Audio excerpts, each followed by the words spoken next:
کل انتہائی اہم قومی سلامتی کمیٹی کا اجلاس ہے اور اس اجلاس سے قبل آرمی چیف اور وزیر اعظم کی اہم ملاقات ہوئی ہے۔ کتنی اہم ہے یہ ملاقات؟ سب سے پہلے مظہر عباس صاحب، آپ کا کیا اوپینین ہے؟ کل قومی سلامتی کمیٹی کا انتہائی اہم اجلاس ہے، اس سے پہلے یہ ملاقات ہوئی ہے۔ کئی لحاظ سے بہت اہم اجلاس ہے۔ اس کا جو دو ایجنڈے پہ جو دو آئٹم ہیں جو میں نے سنے ہیں، وہ ایک تو اکنامک سچویشن ہے اور دوسری ٹیررزم ہے۔ اب یہ دونوں صورتحال دونوں ہی خراب ہیں، یعنی صورتحال ہے جس طریقے سے بلوچستان میں جو کچھ ہو رہا ہے اور دیگر علاقوں میں ہو رہا ہے، جس طرح کے تھریٹ الرٹس ہیں، وہ ایسا لگ رہا ہے کہ دہشت گردی دوبارہ سر اٹھا رہی ہے اور اس پہ بہت سنجیدگی سے دیکھنا پڑے گا، کیونکہ اگر آپ کا اگلا سال الیکشن کا سال ہے تو کہیں ایسا نہ ہو کہ 2013 کا ریپیٹ ہو جائے۔ اور 2013 کے ریپیٹ جب میں کہتا ہوں تو اس میں باقاعدہ ٹی ٹی پی نے ٹارگٹ کیا تھا پولیٹیکل پارٹیز کو، جن کو انہوں نے نشانہ بنانا تھا، تو کہیں وہ نہ ہونے جا رہا ہو۔ پھر معیشت کی ظاہر ہے، اگر معیشت بھی نیشنل سیکیورٹی کے ایجنڈے پر ہے تو اس کا مطلب یہ ہے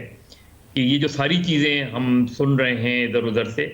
تو وہ اس پہ میرا خیال ہے کہ بہت کوئی مؤثر جو ہے لائے عمل بنانے کی ضرورت ہے۔ اسحاق ڈار صاحب بریفنگ دیں گے، کیا بریفنگ دیتے ہیں، اس میں اور کون لوگ ہوں گے؟ تو میرا خیال ہے یہ اب تک کے جو پچھلے 1.5 سال میں نیشنل سیکیورٹی کے اجلاس ہوئے ہیں،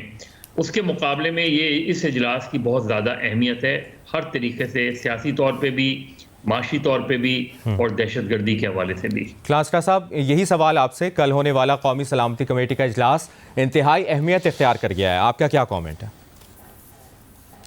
یہ میرا خیال ہے جو مظہر بھائی نے باتیں کی ہیں بالکل صحیح ہیں کہ اس وقت سب سے جو میجر بگ تھریٹس ہیں آپ کو اکنامک ہے، اور اس کے ساتھ طالبان کی ریوائیول ہے، اور وہ اس پہ بڑا افسوس سے کہنا پڑتا ہے کہ پچھلی جو ہماری اسٹیبلشمنٹ رہی ہے، جو انہوں نے اپیزمنٹ کی انہوں نے پالیسی رکھی تھی کہ طالبان ہمارے بھائی ہیں، دوست ہیں، دوبارہ ان کو واپس لائیں، تعلقات ٹھیک کریں، ان کو ایمنسٹی دیں، اور ہم نے سیز فائر وغیرہ دیکھی، اس کا طالبان نے فائدہ اٹھایا ہے۔ انہوں نے اپنے آپ کو ری گروپ کیا ہے، اپنے انہوں ریسورسز، مین پاور انہوں نے دوبارہ اکٹھی کی ہے، اور ماضی میں بھی ہم نے دیکھا کئی اس طرح کے پیس انیشیٹو اگر ہوئے وقتی طور پر 3-6 مہینوں کے لیے، جب وہ کمزور پڑتے ہیں طالبان، وہ آ کے آپ کے ساتھ مذاکرات شروع کر دیتے ہیں، درمیان میں لوگ ڈال لیتے ہیں، اور جب اپنے آپ کو ری گروپ کر لیتے ہیں، وسائل اکٹھے کر لیتے ہیں، دین دے اسٹرائک،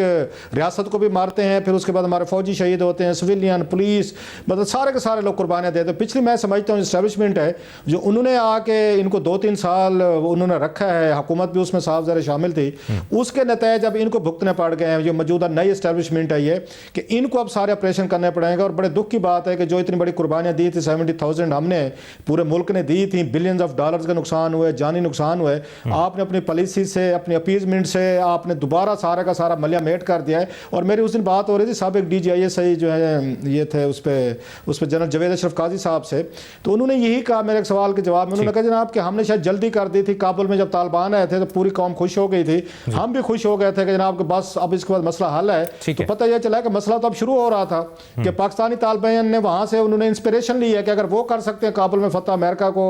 باہر بھیج سکتے ہیں، تو ہم پاکستان میں کیوں نہیں اپنی ریاست بنا سکتے؟ سو دیٹ واز میرا خیال ہے کل والی میٹنگ جو ہے بڑے ٹف اور بڑے پینفل فیصلے لینے پڑیں گے انہیں۔